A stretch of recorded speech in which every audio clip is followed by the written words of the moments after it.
To remove, inspect, and install the Quickdrive belt on a Patriot9R Pro RMK or Khaos Slash, follow these steps. Note that this procedure applies to sleds that are not equipped with electric start. For models with electric start, please contact your authorized dealer for service. Use caution when working on the Quickdrive system, as hot exhaust components may be nearby. Also, use care to avoid pinch points between the sprockets and brake disc.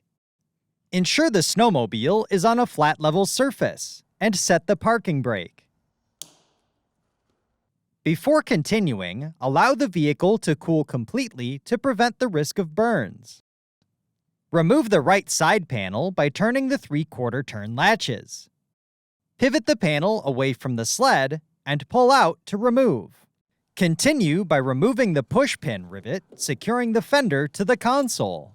Then, remove the console fastener. This will improve access to the Quickdrive assembly.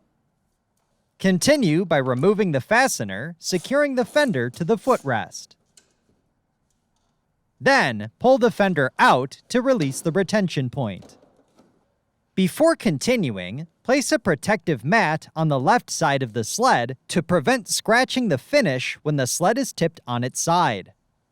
Then, safely tip the snowmobile onto its left side to aid in Quickdrive service. Next, remove the upper and lower sprocket fasteners and washers. Discard both fasteners.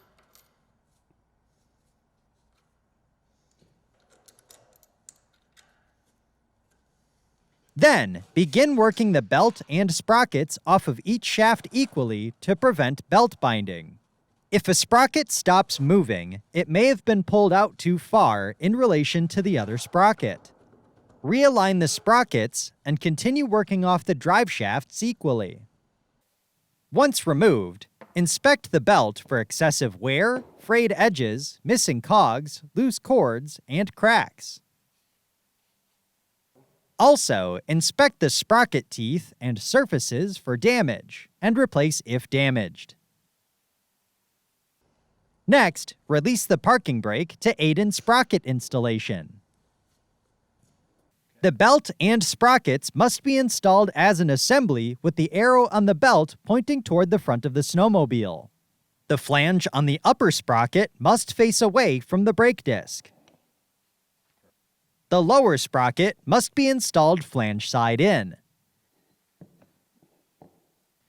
Installing a panduit strap around the belt and between the sprockets will help retain tension on the belt during installation.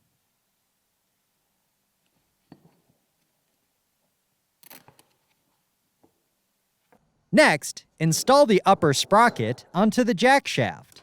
After the sprocket engages the jack shaft splines, install the lower sprocket onto the drive shaft.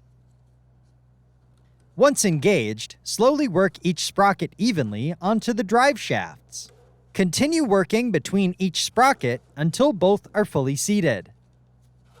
If the sprockets will not slide down the splines, the belt is binding. Pull up slightly on the sprockets to realign the belt and continue working them down evenly. Before continuing, set the parking brake to hold the sprockets in place during fastener torquing. If a panduit strap was installed, remove it before continuing. Next, install new upper and lower sprocket fasteners with the retained domed washers. The dome on the washers should face outwards. Then, torque the fasteners to specification.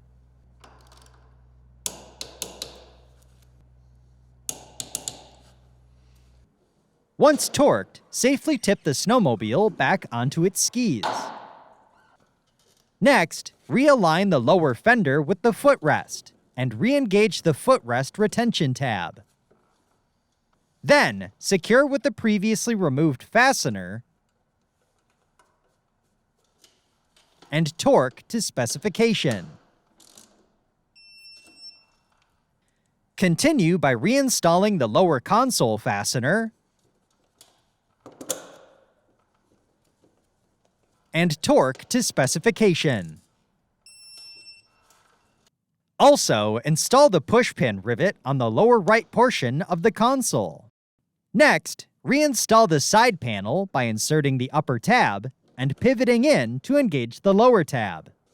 Finally, latch the 3/4 turn latches to secure the panel. For more information, see your authorized Polaris dealer or visit Polaris.com.